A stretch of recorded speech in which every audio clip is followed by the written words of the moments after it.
People, I had to talk about Jujutsu Kaisen chapter 137. I know I said I was going to wait until after season 1 of the anime wrapped up before I talked about the manga anymore, but chapter 137 honestly is a major game changer for the entirety of the story and franchise of Jujutsu Kaisen, especially up to this point. Everything is about to be different seemingly based on the major plays that went down in this chapter. It was one of the reasons too I was going to talk about the latest episode of the anime, but I was like, you know what, I'll talk about the events of the latest episode in next week's episode review, but I gotta talk about this chapter because first of all, something major, and I mean major, that I've been dying to see when it would happen because it's been hinted at, seeing a character from Jujutsu Kaisen 0 showing up in the main manga, and this is honestly fascinating. I'm not quite sure if anything exactly like this has ever happened before in terms of like a somewhat cancelled prequel series, I guess you could say, that started off, it was like supposed to be the original series, and then it kind of either got axed or put on hold, and then the story got kind of revamped and then put into another magazine, and then they're bringing back the cast or one of the particular cast members from the previous series. Like,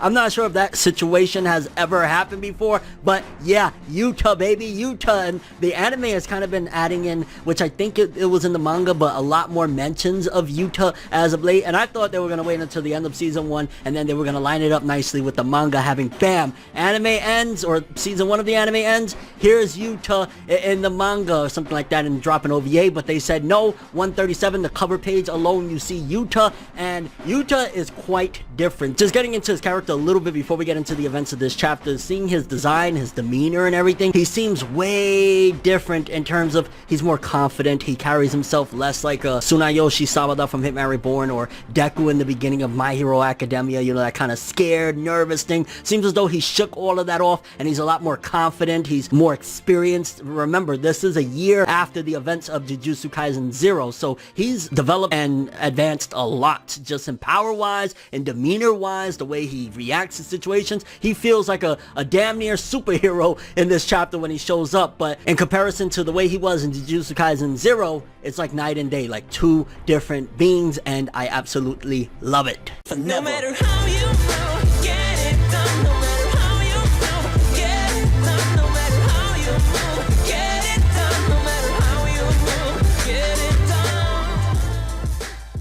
Now, the beginning of the chapter 137, I'll be honest with you, because I've seen a lot of people complaining, and if I wanted to just sum it up in like one short little blurb rather than like, you know, saying all the detail that was given, because a lot of people were like, oh my god, this is Hunter x Hunter levels of dialogue, what's going on here? Bad shit happened. Wow. That's the way to sum it up. Some bad shit happened. Things is fucked up right now. I mean, there's a little bit more substance to it than just that, but in a nutshell, that's kind of the gist of it. A lot of bad shit has happened. They're trying to decide, should we put out to the media, to the normal people, that like, yo, there's an existence of curses, like, should we make it known? There's a lot of conspiracy theorists going on. When they said the number of cursed demons is no less than 10 million, this is all a game changer, especially well, we got, you know, the announcement at the end of everybody's fate and shit like that, but this is an absolute game changer, and I've been waiting. I've been like, yo, are we gonna see Yuta? When is it gonna be? Are they gonna save him for like a movie or something? Like, what's going on? Because that's basically the previous main character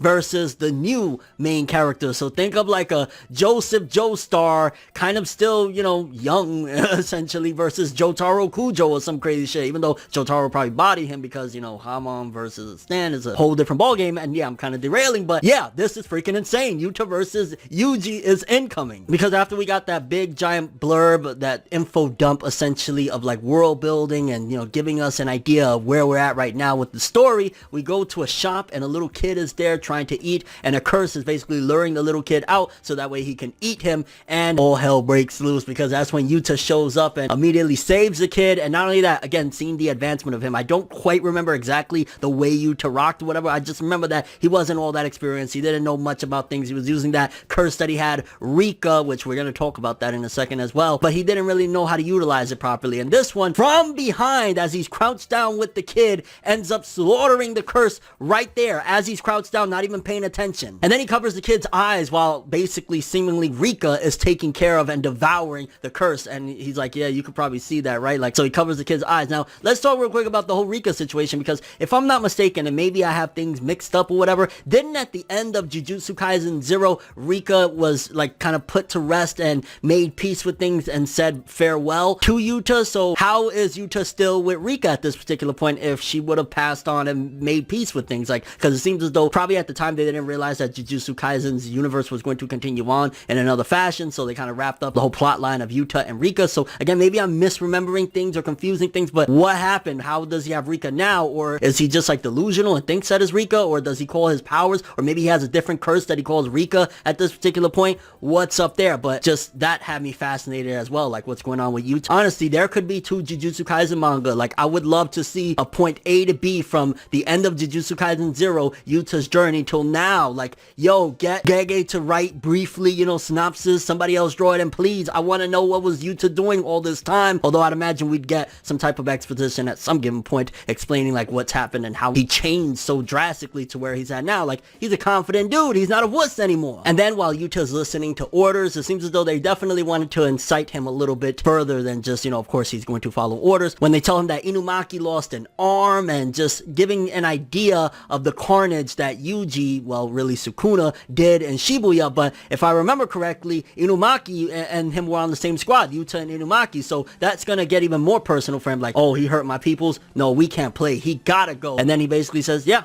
okay, cool, I'm gonna kill Yuji Itadori, like, let's do it. And then the final page of like, yo, just the exposition in this chapter alone, like getting Yuta is a really huge deal, very, very huge. That's really one of the big things that got me excited. But the exposition at the end, finding out what's going on with the people that I didn't expect, especially with Principal Yaga, I did not expect that at all. Because it starts off, they say, okay, Geto, he's once again sentenced to death. We know that he's still around, cool beans, he's gotta be killed, which, alright, yeah, that sounds about right. That's what should happen. It's some of the other stuff that starts looking like corruption. At the same time, it's a moral conflict, because at the end of the day, like, Yuji is a benefit, but at the same time, look what happened in Shibuya because of this. Because then after that, it goes dark. They're like, yo, the sphere that Gojo is in, anybody that undoes the seal, you're considered committing a criminal act. And basically, he's been banished from the Jujutsu world. So they made sure to put that in real quick, like, oh, Gojo, it's a wrap. Gojo is no longer a good guy. He's essentially now an outlaw, and the second he gets broken from that seal, whoever breaks the seal, we're throwing in early theory right here, Yuta's gonna break the seal. Early theory, Yuta's gonna be the one, and he'll be a criminal at the end of all this, and maybe he'll leave back to America or some shit like that, or wherever he was overseas. Principal Yaga's been sentenced to death for inciting Geto and Gojo for everything that happened in Shibuya. That threw me for a loop. Like, Principal Yaga? Okay, yeah, maybe they have a gripe against Gojo for what Gojo did of allowing and enabling Yuji, and Yuji has Sukuna in him or whatnot. Geto, how is that his fault? And just in general, like, not Principal Yaga, goddammit, why? And then Yuji's death suspension has been lifted, meaning, you know, the whole deal that was made in the beginning of the story with him and Gojo of like, yo, we won't kill you now, consume all the fingers, and then we'll figure it out from there. But yeah, that's no more. It's basically kill him now, he's an outlaw too. And the final thing is, yeah, Yuta's been appointed to be the executioner for Yuji. Old MC coming back to take out new MC, and essentially the old MC is now officially like the good guy of the scenario, and Yuji is considered the bad guy of the scenario. Boy, I'm gonna start off immediately. Question, Yuji or Yuta, who's winning in a fight? I mean, I'll be honest with you, Yuji still has Sukuna. Like, yeah, Yuta looks like a beast, and seemingly he has a new deal with Rika, or something is going on there, or he was able to still utilize some type of powers of Rika,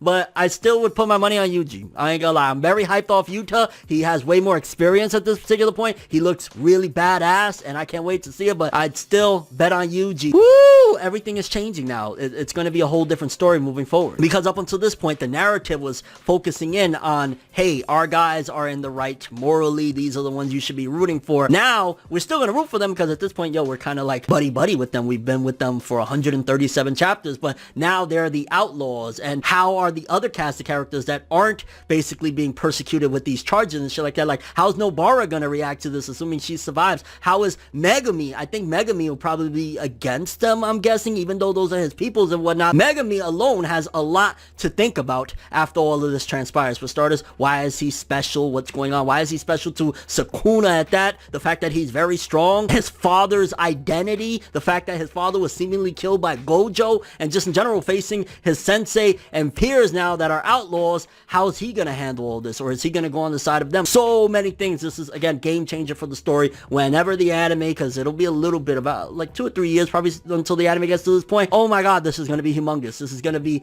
ginormous, and I cannot wait to see it. Very curious what you guys think about this though. Yuta back. Big question. Yuta or Yuji? Who's taking it? Who do you prefer? Old MC or new MC? Also, your thoughts on where the story is going now that Gojo, he's already sealed as it is. Geto has him, and on top of that, now he's considered a criminal, and you know, they're gonna go after him if he gets unsealed. Also, Principal Yaga. I could see Principal Yaga dying. I don't know why. I just could see it happening. Like, that'd be brutal. And your thoughts in general on where the story is going. It would be interesting if the narrative switches for a few chapters at the very least to making it that the narrative is from Yuta's perspective, as if we switched back to Jujutsu Kaisen 0. I don't know if they would allow Gege to do that, but I'd be all for it. And your overall thoughts and expectations for the Jujutsu Kaisen manga with chapter 138 and beyond. Game changer. Huge chapter. I could not miss out talking about this one. That's all I have for this one. Thanks for watching. Hope you enjoyed. If you liked anything I had to say or enjoyed the video, drop me a like. I'd greatly appreciate it. And if you want more from me, make sure to subscribe. Follow me on Twitter, Instagram. Hit that bell to get all notifications. And if you want to follow any of my other social media, links in the description below.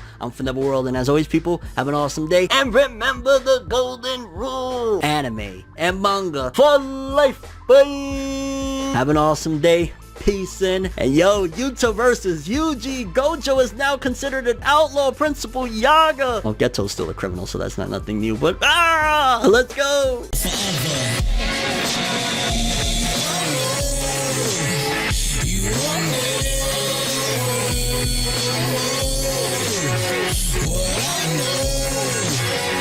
just go to Fandom.